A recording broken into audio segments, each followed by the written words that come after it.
कराची में कारसाज के मकाम पर गुज़िश्ता रोज खातून ड्राइवर की गाड़ी से कुचलकर जाँ बहक बाप बेटी की तदफीन आज की जाएगी। इस वक्त उनके घर के बाहर सोग की फिजा है। मजीद जानते हैं वहां मौजूद डॉन न्यूज के नुमाइंदे आसिम खान से। आसिम, बताइए कि इस वक्त क्या मनासिर हैं?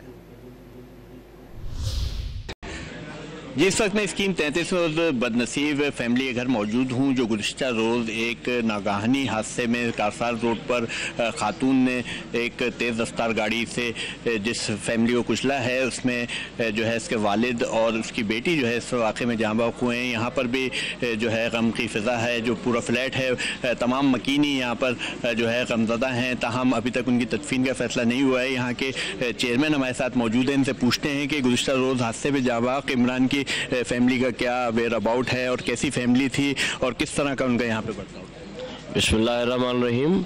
जनाब, ये फैमिली इमरान मरहूम साहब की ये बहुत मेहनत कश आदमी था, तो मैंने उसको एडवाइस किया as a advocate high court. मैंने कहा भाई ये नेग्लिजेंसी ड्राइविंग है और ये ड्रंक ड्राइविंग है, तो इस पे और सेक्शन भी लगते हैं, तो लिहाजा अगर आप नहीं लगाएंगे तो फिर हम पिटीशन दायर करेंगे या जो भी हम तरीका अख्तियार करेंगे। हमारी पूरी टीम है और मेरा बेटा भी एडवोकेट है, हम भरपूर तरीके से फाइट करेंगे।